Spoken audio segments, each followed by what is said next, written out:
ಹಾಸನ ಜಿಲ್ಲೆಯ ಹಾಸನ ನಗರದಲ್ಲಿ ಜಿಲ್ಲಾ ಅಧಿಕಾರಿ ಕಚೇರಿ ಮುಂದೆ ನಗರದ ಸುತ್ತಮುತ್ತಲಿನ ತಾಲೂಕಿನ ಹೋಬಳಿಯ ಗ್ರಾಮದ ಬಿಜೆಪಿ ಹಾಗೂ ಜನಸಾಮಾನ್ಯರು ನಮ್ಮ ಭೂಮಿ ನಮ್ಮ ಹಕ್ಕು ಘೋಷವಾಕ್ಯದೊಡನೆ ವಕ್ಫ್ ಕರಾಳ ಕಾನೂನಿನ ಅಂತ್ಯಕ್ಕೆ ಹೋರಾಟ ಮಾಡಿದ್ರು.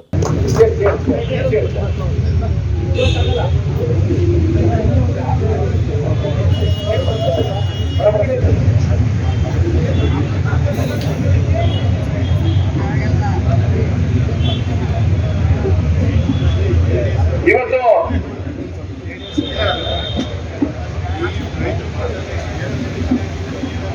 ಈ ಕಾಯ್ದೆಯ ಕರಾಳತೆಯನ್ನ ಅರ್ಥ ಮಾಡಿಕೊಂಡು ಜನರಿಗೆ ಜಾಗೃತಿಯನ್ನ ಮಾಡಲಿಕ್ಕೆ ಪರಮ ಪೂಜ್ಯರಂತ ನುಗ್ಗೇಲಿ ಶ್ರೀಗಳು ಬಂದಿದ್ದಾರೆ. ಅವರಿಗೆ ನಮ್ಮೆಲ್ಲರ ಪರವಾಗಿ ಸ್ವಾಗತವನ್ನು, ಸಾರ್ವಜನಿಕರ ಪರವಾಗಿ, ಬೇರೆ ಕೇವಲ ಭಾರತೀಯ ಜನತಾ ಪಾರ್ಟಿ ಅಲ್ಲ, ಈ ಪ್ರತಿಭಟನೆ ಮಾಡ್ತಕ್ಕಂಥದ್ದು ಭಾರತೀಯ ಜನತಾ ಪಾರ್ಟಿ ನೇತೃತ್ವ ಅಷ್ಟೇ ವಿನಃ ಇದು ಸಾರ್ವಜನಿಕರ ಪ್ರತಿಭಟನೆ ಆಗ್ಬೇಕಾಗ್ತದೆ ಅಂತಕ್ಕಂಥದ್ದನ್ನು ಮಾತನ್ನ ಹೇಳ್ತಾ ಈ ಒಕ್ಕಾಗಿ ಬಗ್ಗೆ ಮಾತಾಡ್ತಾ ಇದ್ವಿ. ಯಾಕೆ ಬಂತು, ಕಾರಣ ಏನು ಅಂತ. ಮನಮೋಹನ್ ಸಿಂಗ್ ಅವರು ಕಡೆ ದಿನ ರಾಜೀನಾಮೆಯನ್ನು ಕೊಟ್ಟು ಮನೆಗೆ ಹೋಗ್ಬೇಕಾದ್ರೆ ಈ ವಕ್ಫ್ ಕಾಯ್ದೆಗೆ ತಿದ್ದುಪಡಿ ತಗೊಂಡ್ಬರ್ತಾರೆ. ಇದು ಕರಾಳ ಕಾಯ್ದೆಯನ್ನ ಒತ್ತೆ ಆಗೋದಿಲ್ಲ, ಯಾರಿಗೂ ಲೋಕಸಭೆಯಲ್ಲಿ ಮಂಡನೆ ಆಗೋದಿಲ್ಲ, ಏನು. ನುಗ್ಗೇಹಳ್ಳಿ ಲಿಂಗಾಯತ ಸಮುದಾಯದ ಮಹೇಶ್ವರ ಶಿವಾಚಾರ್ಯ ಅವರು ಸಹಿತ ಈ ಹೋರಾಟಕ್ಕೆ ಬೆಂಬಲಿಸಿದ್ರು.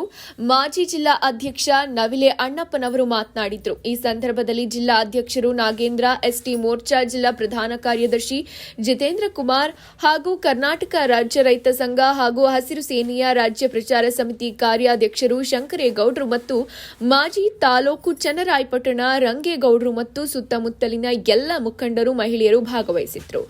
ಇಲ್ಲ, ಒಂದು ಹಂತದ ನೋಡ್ತಾ ಇದ್ವಿ. ಮುಜರಾಯಿ ಇಲಾಖೆಗೆ ಬಂದಂತ ಹಿಂದೂ ದೇವಸ್ಥಾನಗಳ, ಮಠ ಮಂದಿರಗಳ ಮುಜರಾಯಿ ಇಲಾಖೆ ಬಂದಂತ ಕಂದಾಯ, ಅದರ ಆದಾಯ ಉತ್ಪತ್ತಿನ ಈ ಮಸೀದಿ ಕಟ್ಟಕ್ಕೆ, ಚರ್ಚ್ ಕಟ್ಟಕ್ಕೆ, ಈ ನೆಲದ ಹುಟ್ಟಿನಲ್ಲಿ, ನೆಲದಲ್ಲೇ ಹುಟ್ಟಿ ಬೆಳೆದು ಬಂದಂತ ಜನರಿಗೆ ರಕ್ಷಣೆ ಕೊಡ್ತಕ್ಕಂಥ ಕೆಲಸ ಮಾಡೋದು ಬಿಟ್ಟು ತುಷ್ಟೀಕರಣ ರಾಜಕಾರಣವನ್ನ ಮಾಡ್ಲಿಕ್ಕೆ ಓಟ್ ತಗೊಳ್ಳಿಕ್ಕೋಸ್ಕರ ಮಾಡಿದಂತದ್ದು ಕಾಂಗ್ರೆಸ್. ಅಷ್ಟಕ್ಕೆ ನಿಲ್ಲಿಲ್ಲ. ಬ್ರಿಟಿಷರ ಆಡಳಿತ ಕಾಲದಲ್ಲಿ ಮುಸಲ್ಮಾನರ ಬಂಧುಗಳಲ್ಲಿ ಎರಡು ಭಾಗಗಳಾಯಿತು, ಶಿಯಾಸ್ ಮತ್ತೆ ಸುನ್ನಿ.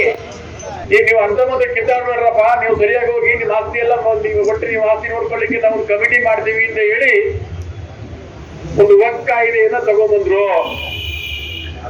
ಸರಿ ಇದೆ, ಅದನ್ನ ನಾವೇನು ಬೇಡ ಅಂತ ಹೇಳಲ್ಲ. ಈ ದೇಶದ ಜನ ಯಾರು ಬೇಡ ಅಂತ ಹೇಳಲ್ಲ. ಅವರ ಮಠ ಮಂದಿರಗಳನ್ನ, ಅವರ ಮಸೀದಿಗಳನ್ನ, ದರ್ಗಾಗಳನ್ನ, ಕಬರಸ್ಥಾನಗಳನ್ನ ರಕ್ಷಣೆ ಮಾಡತಕ್ಕಂಥದ್ದು ಸರ್ಕಾರದ ಕರ್ತವ್ಯ. ಅದ್ರ ಬಗ್ಗೆ ನಾವು ಯಾರು ಸಹಕಾರ ಎತ್ತುವಾಗಿಲ್ಲ. ಆಮೇಲೆ 1974ರಲ್ಲಿ ನಮಗೆ ಗೊತ್ತಿದೆ, ಈ ದೇಶದಲ್ಲಿ ಕರಾಳ ತುರ್ತು ಪರಿಸ್ಥಿತಿ ಏರಿದಂತ ಸಮಯ ಅದು.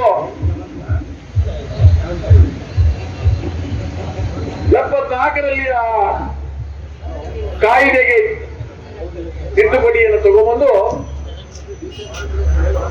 ಯಾರ್ಯಾರು ಪಟ್ಟಿ ಕೊಟ್ಟರು ಅದನ್ನೆಲ್ಲ ನೋಟಿಫೈ ಮಾಡಿ ಇದೆಲ್ಲ ಈ ದೇಶದಾಗಿರ್ತಕ್ಕಂಥ ಎಲ್ಲ ಆಸ್ತಿಗಳನ್ನ ಪಟ್ಟಿ ಮಾಡಿ ಕೊಟ್ಬಿಟ್ಟು ನೋಟಿಫೈ ಮಾಡಿದ್ರು. ಇದೆಲ್ಲ ವಕ್ಕಿಗೆ ಸಂಬಂಧಪಟ್ಟಿದ್ದು ಅಂತ ಹೇಳಿ ನೋಟಿಫೈ ಮಾಡ್ಬಿಡ್ತಾರೆ. ಅವತ್ತು ಶ್ರೀಮತಿ ಇಂದಿರಾ ಗಾಂಧಿ ಅವರು ಈ ದೇಶದ ಪ್ರಧಾನಿ ಆಗಿದ್ರು. ಅವ್ರು ಹೇಳ್ತಿದ್ರು, ಅವರು ಕಾಂಗ್ರೆಸ್ ಅವರು, ಹಿಂದುಳಿದವರು, ಅಲ್ಪಸಂಖ್ಯಾತರು, ದಲಿತರು ನಮ್ಮ ಮನೆಯಿಂದ ಆಚೆಗೆ ನೂಕಿದ್ರು ಕಾಂಗ್ರೆಸ್ಗೆ 10ಕ್ಕೆ ವೋಟ್ ಹಾಕ್ತಾರೆ ಅವರು ಅಂತ. ಅವ್ರು ಬೈಕ್ ನೂಕಿದ್ರು 10ಕ್ಕೆ ವೋಟ್ ಹಾಕ್ತಾರೆ.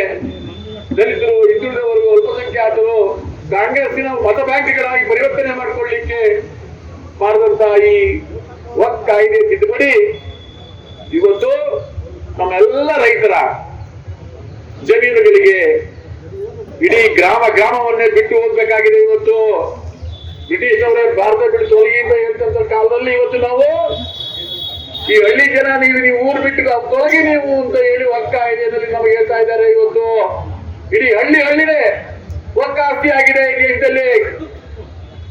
ನೋಡ್ತಾ ಇದ್ದೇವೆ ನಾವು ಬಾಗಲಕೋಟೆ, ಬಿಜಾಪುರ ಈ ಭಾಗದಲ್ಲಿ ಇಡೀ ಹಳ್ಳಿನ 1000 ಎಕರೆ, 50, 100 ಎಕರೆ, 600, 700 ಎಕರೆ ಜಮೀನು ಇದೆಲ್ಲ ವಕ್ಫ್ ಆಸ್ತಿ. ನೀವೆಲ್ಲ ನಿಮ್ಮ ಮನೆ ಮಠ ಎಲ್ಲ ನಮ್ಮೆಲ್ಲ ಬಿಟ್ಟು ತೊಲಗಿ. ವರದಿಗಾರ ಶಂಕರೇಗೌಡ ಹುಲಿಕೆರೆ.